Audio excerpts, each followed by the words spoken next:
Дорогі українці, українки, Dear Ukrainians, report for this day. Khmelnytsky region, the city of Slavuta.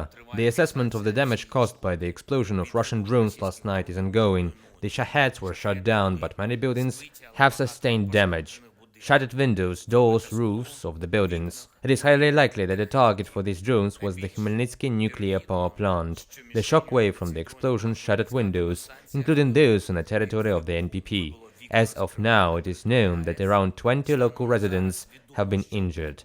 All necessary assistance has been provided to them.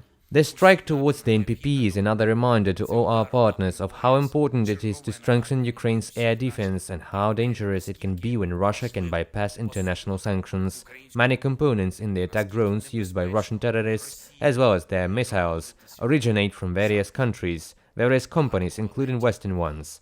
The effectiveness of sanctions against Russia is literally a defense against terrorism. I have European Council meeting in my schedule. At the level of EU leaders, among other topics, I will specifically discuss this. Sanctions against Russia need to be expanded and strengthened. Every Russian strike, especially ones as audacious as those targeting nuclear power plants and other critical facilities, is an argument that the pressure on the terrorist state is insufficient.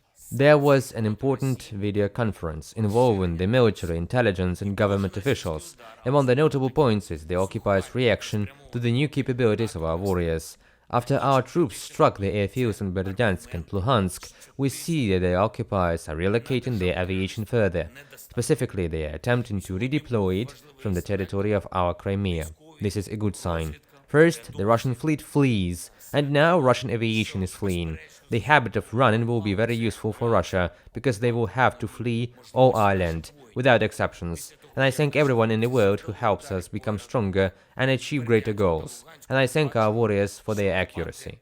I held a meeting with our international partners regarding key countries in the Global South and our relations with them. We continue to prepare for the Peace Formula Summit, working at all diplomatic levels.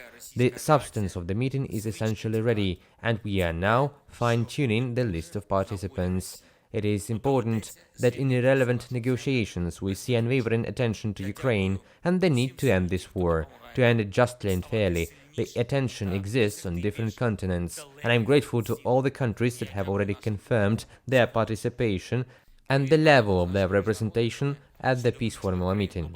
One more thing. Throughout the day I was in contact with our commanders and those responsible for providing our defense and offensive operations. Ammunition, weapons and equipment, domestic production, supporting our warriors. We are preparing for the expansion of the geography of supplies to Ukraine from our partners, who will complete this marathon and achieve our victory. The key is to add strength to Ukraine, our state and our people every day. Glory to Ukraine.